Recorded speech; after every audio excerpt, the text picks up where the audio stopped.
My Lord, what is the dispute in these two petitions? The dispute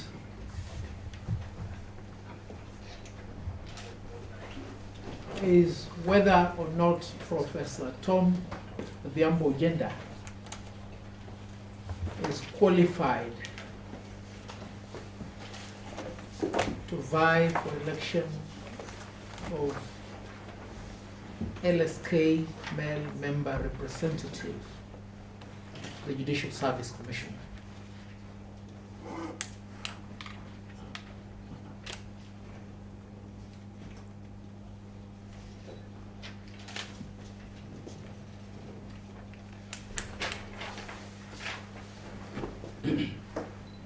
My Lord, the two petitioners, together with the support of the President of the Law Society of Kenya, aver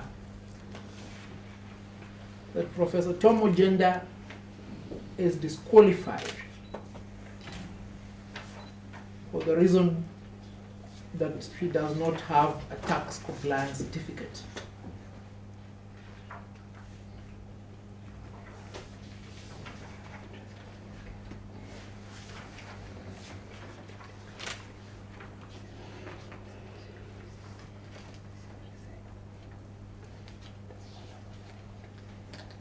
Lord, that challenge is framed as a constitutional petition. It is my humble submission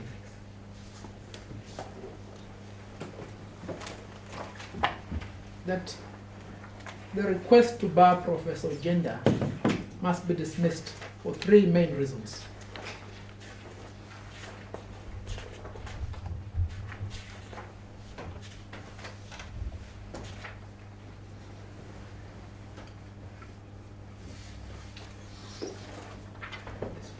Now, the first reason is because the election in issue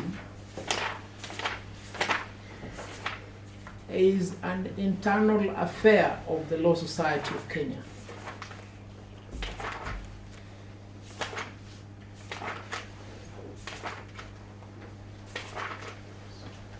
And as regards that affair, there is no justiciable claim to be determined by this court or by the society in the first place.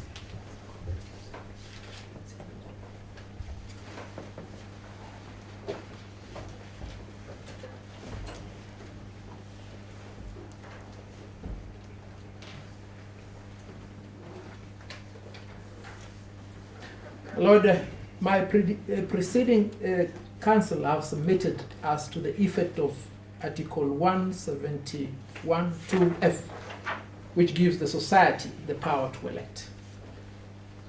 Article 171.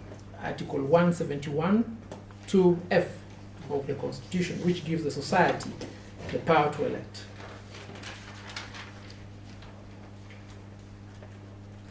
They have also submitted on the effect of Section 16 of the Judicial Service Act as to the mode of election.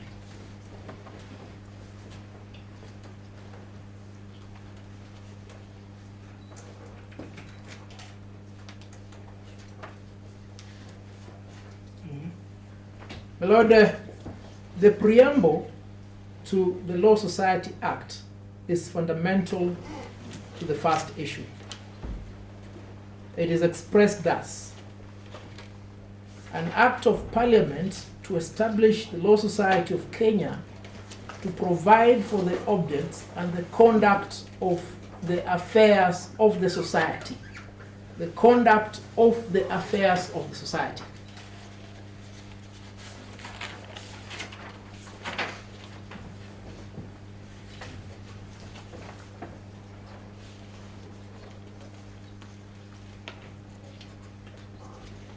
My Lord, the affairs of the society are conducted in accordance with Section 16 of the Law Society Act.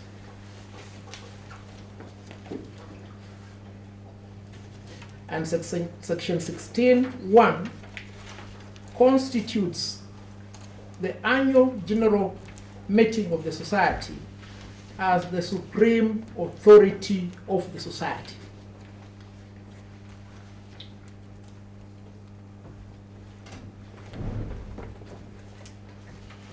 My Lord, in his replying affidavit, Professor Tom Ojenda stated on oath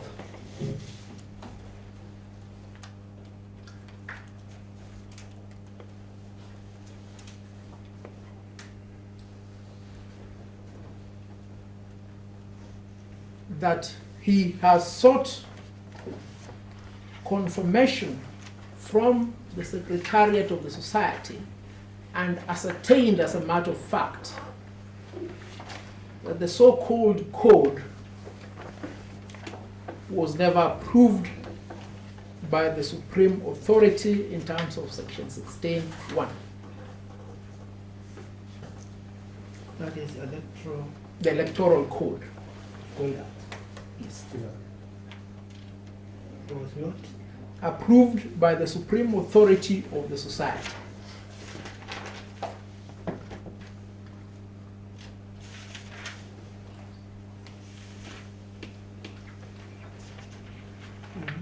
Lord, the professor of law has also confirmed that he has ascertained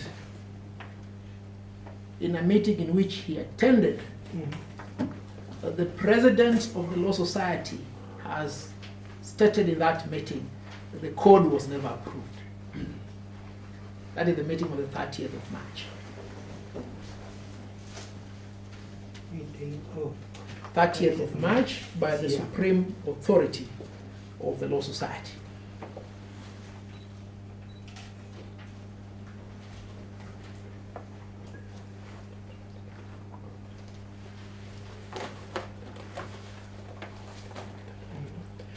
Lord, again, Professor of Gender has confirmed that in the meeting of the 30th of March,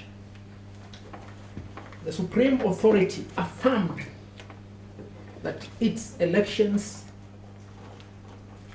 do not require a tax compliance certificate. is what? Its elections. election. Yes, its elections. Not required. Yes, do not require a tax compliance certificate. My Lord, these three averments have not been traversed by the President of the Law Society and its Chief Executive Officer in their two affidavits. In fact, Mercy Wambua has confirmed in her affidavit every statement on oath by Professor Ojenda.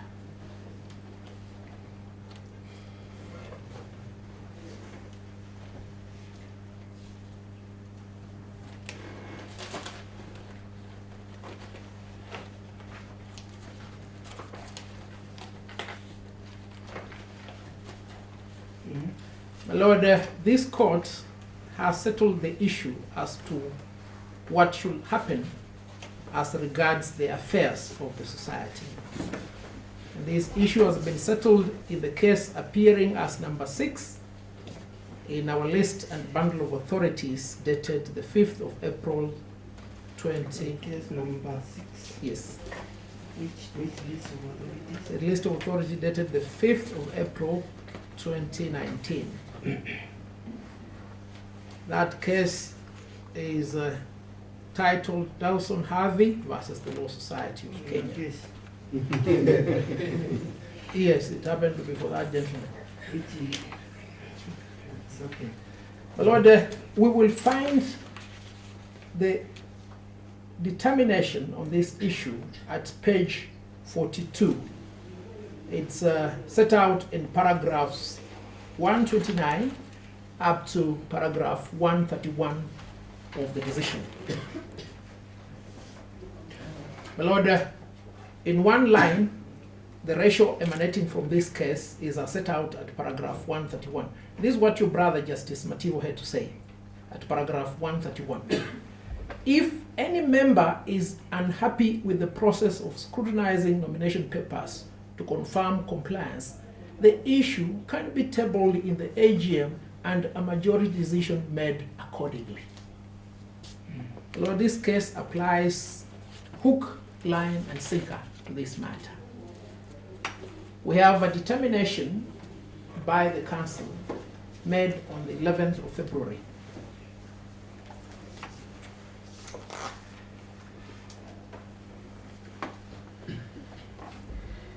Made. On the 11th of February. Mhm. That determination was sought to be challenged by the president of the Law Society through a request for review, and the president was overruled by the majority of the council on the 18th of February 2019. On the 18th of February 2019. But the icing on the cake is this. On the 30th of March 2019, the Supreme Authority itself ratified the decision of the council. So the matter has rested.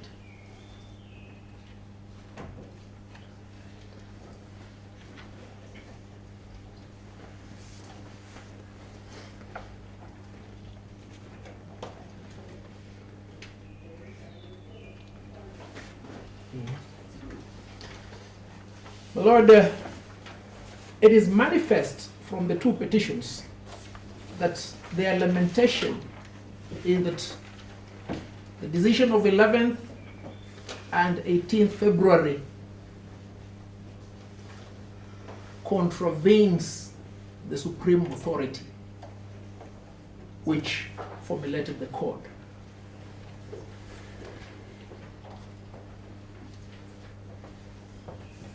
We have seen in the preceding discourse that that is not the correct position. Lord, the second reason why you must dismiss this petition is this.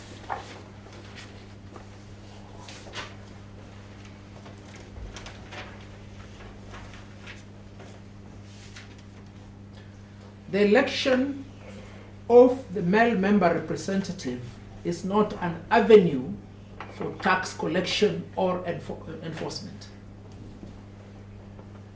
Of the male. Yes, the election of the male member representative of the society to JSC is not an avenue for tax collection or enforcement. It's not an avenue For tax collection or enforcement.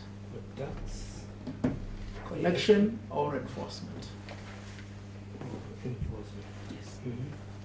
My Lord, tax collection and enforcement is a function undertaken under the Tax Procedures Act number 29 of 2015, And the thinking undertaken under the Tax Procedures Act, tax Procedures Act procedures act. number 29 of 2015. Mhm. Again, my Lord, the preamble to this act is fundamental to the question. It says, an act of parliament to harmonize and consolidated the procedural rules for the administration of tax laws in Kenya and for connected purposes. And my Lord, it proceeds at chapter 8 thereof, actually part 8, which is sections 49 up to section 57, to set out an elaborate procedure of collecting or disputing tax liability.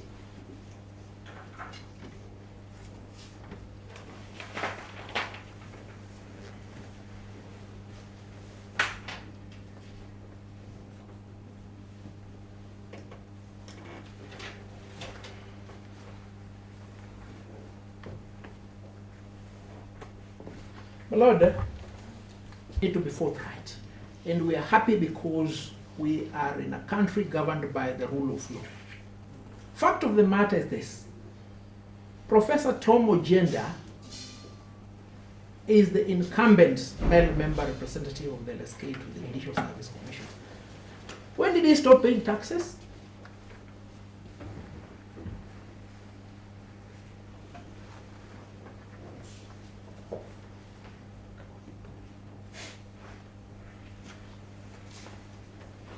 You tell me.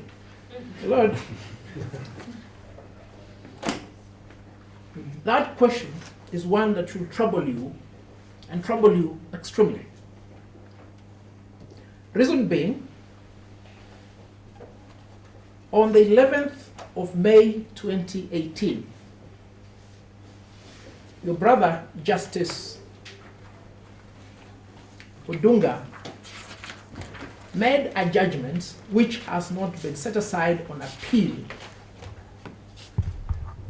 quashing and prohibiting a tax demand and inquiry against Professor Jen in the total sum of about 700 million. 700 million. The court said that inquiry was unlawful. That demand was unconstitutional. Of how much? About 700 million Kenya shillings. What?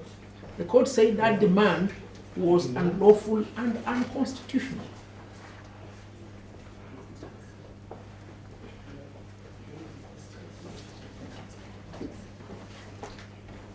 So, my lord, the tax question is not before you. It has been determined. My lord, I'll finish in less than 5. The tax, You're saying the question of whether or not Professor Tom Ojenda, yes, has already been determined. That Yes. is what you are submitting. yes, that's what I'm submitting on, my lord. And this decision is exhibited to our supplementary listed bundle. You're saying the decision has not been. It's not been set aside on appeal.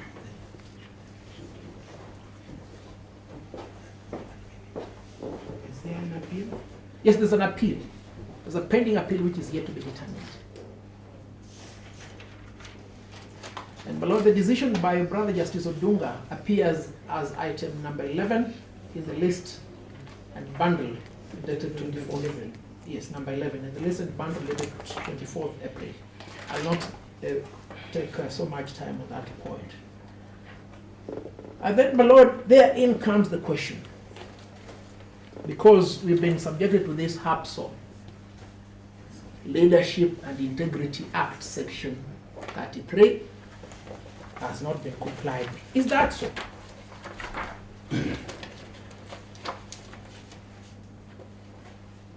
Sorry, it's yes, 33. What does 33 say? My learned senior referred you to it. A state officer, that is 33(1). A state officer shall pay any taxes due from him or her within the prescribed period. There are no taxes due from Professor Jeta. That's the plain truth. Whoever continues singing that song will have his voice hoarse because the song will have no end. So Has he since then been paying taxes? yes, in fact, he has overpaid tax by 1.8 million.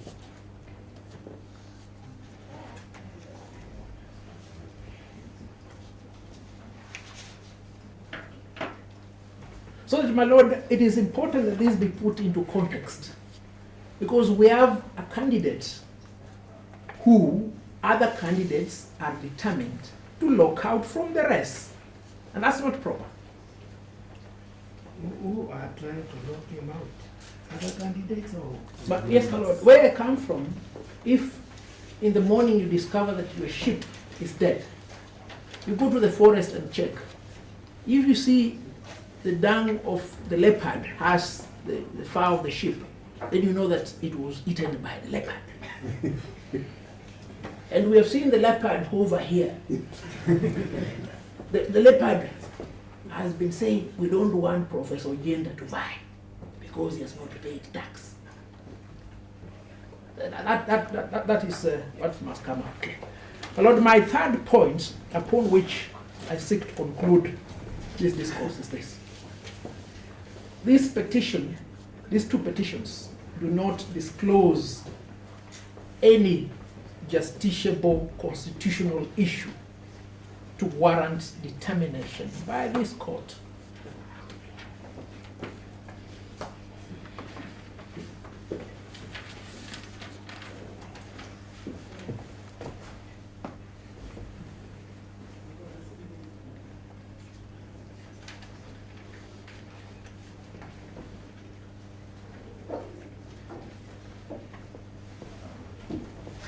My Lord, jurisdiction to handle a constitutional petition by the High Court is donated by Article 22, sub-Article 1, as read together with, that is Article 22.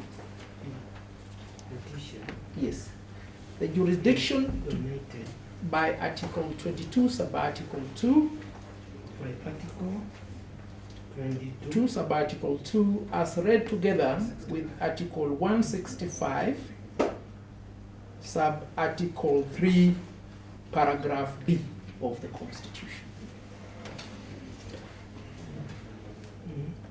And my Lord, so that it may not escape our friends here who are lawyers, the jurisdiction under 22 relates to a claim that a right or fundamental freedom in the Bill of Rights, has been denied, violated, or infringed, or is threatened. My Lord, this Bill of Rights is a document set out in the Constitution. It is precise. It is a closed pigeonhole. It is found under Chapter 4 of the Constitution. And it ranges from pigeonhole number 19 to pigeonhole number 51. Closed. That is the Bill of Rights. It has not been alleged here or demonstrated which of those articles of the Constitution, commencing with 19 to 51, have been contravened. From Article 19 to 50. 51.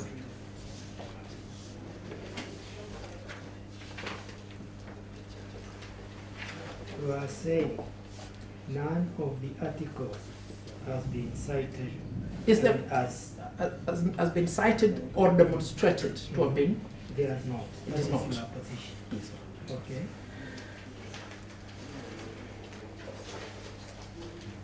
So, my Lord, it must be understood from that background that the issue of the code was not one that was imposed upon the membership of the Law Society by the decision of your sister Justice Okwany on the 4th of December 2018, or by the decision of the Court of Appeal on the 6th of February 2019. Mhm. It is an issue which we have ascertained constitutes a mutual error of law, both on the part of the Council and on the part of Professor Ogenda when he sought to get an order to compel the acceptance of his nomination. Lord, it was an error of law, both on the part of the Council. So you are saying when the good professor decided to move Yes, the court through this petition, yes. it was what? He labored under an error of law Mm-hmm. that That the is code, the submission. yes, yes, that the code was a legal binding document. It is a mistake of law.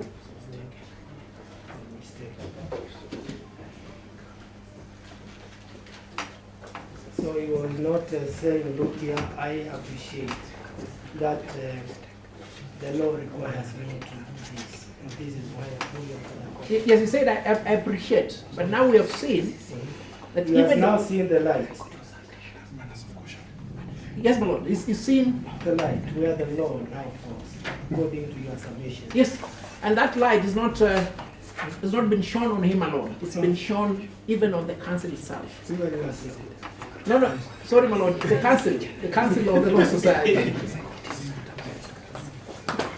And I remember my very good friend Justice Quach always reminds me, a judge is first a lawyer. So when you're addressing him, bear in mind that he knows the law.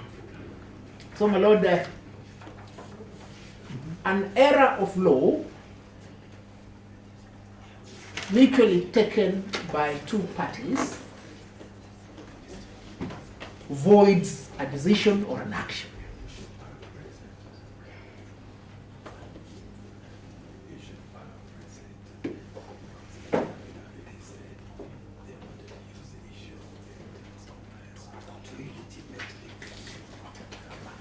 Yes, and my lord, Just a minute, Mr.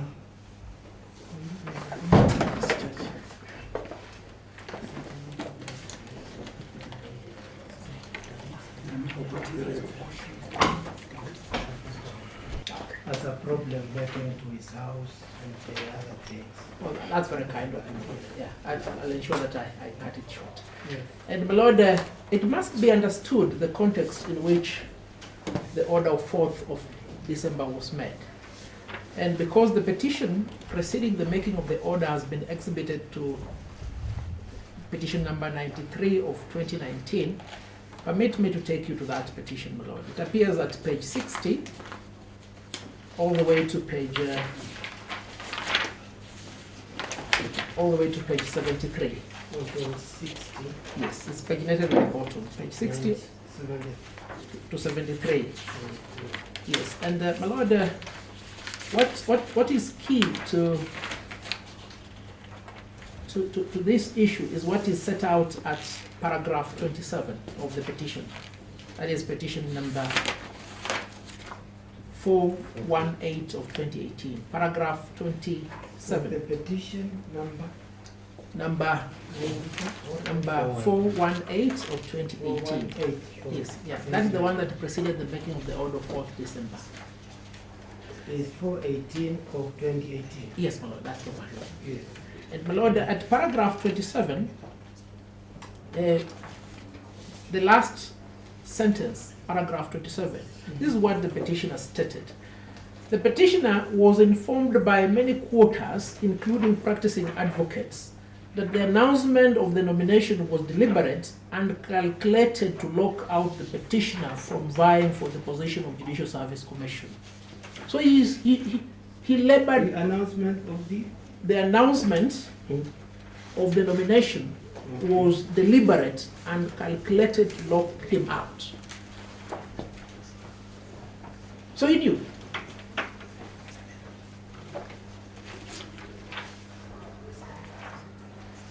And he went to court out of abundant caution.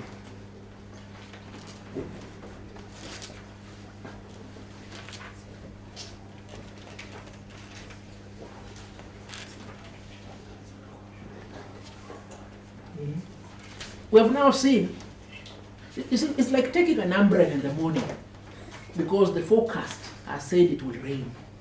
And then it doesn't rain. And then when you reach home in the evening, you're faulted because you took the umbrella. That is what we call par incurri. So, my lord, let's start winding up now. yes, let me wind up with one decision to demonstrate that this petition, having lacked particulars of violations of the Constitution, is one that your lordship must dismiss.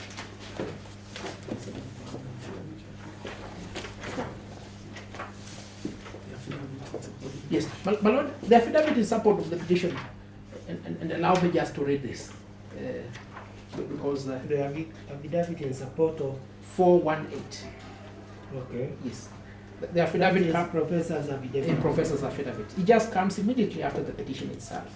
And in paragraph 22,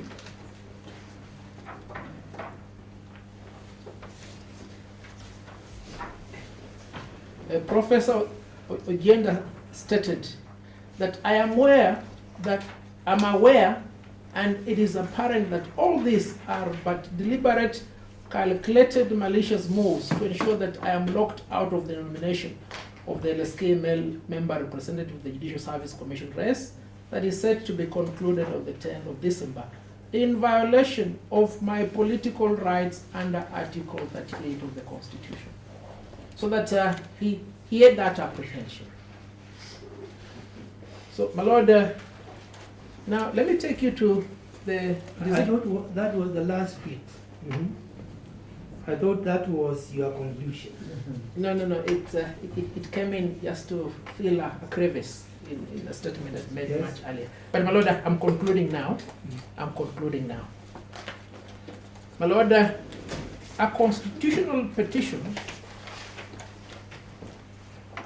these courts have held time without number,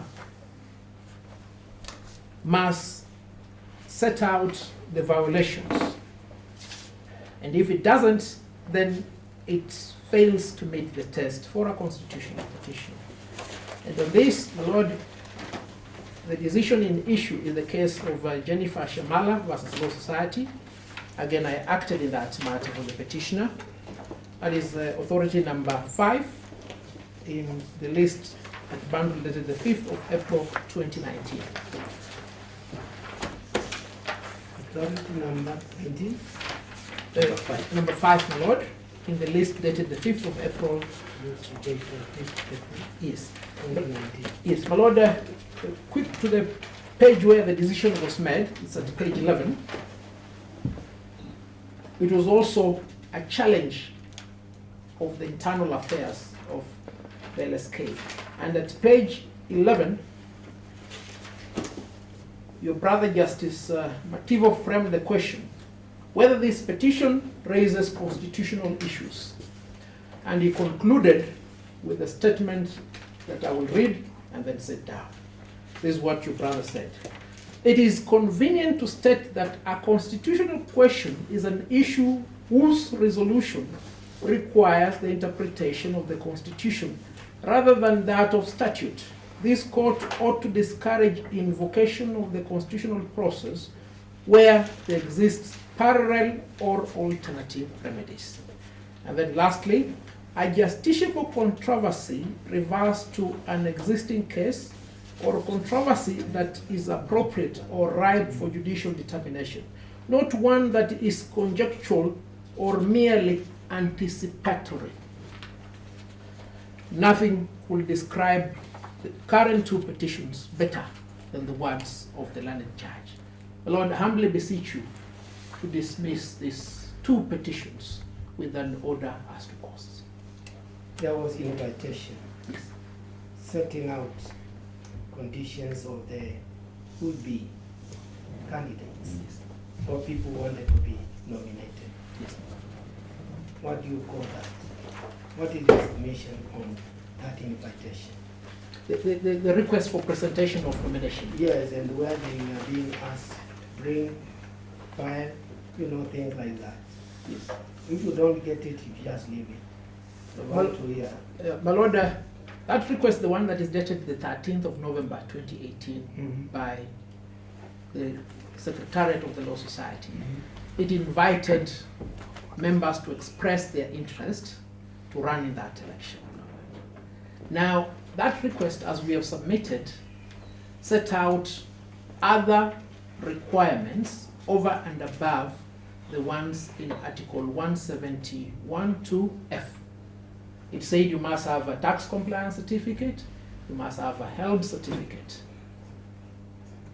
you must have an ESC certificate, you must have a certificate of good conduct. And the basis of those additional requirements was stated to be the code formulated in 2015 as revised in 2018. Indeed, we have established that that code does not exist.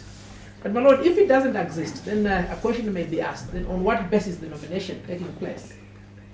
My Lord, the nomination has taken place in accordance with the provisions of Section 43, subsection 3 of the Law Society Act, which preserves the 1962 rules. The 1960 rules are quite clear as to the nomination process. All you need is to be nominated by 2 advocates. So there is no lacuna. It cannot be said that we are approbating and probating the code. That's my humble submission. It's okay. Thank you so much. Only that clarification, because I've had your submission, wanted you to indicate that is your position as of now. Yes, that is it. Thank you so much. We're most welcome. My Lord, we had one more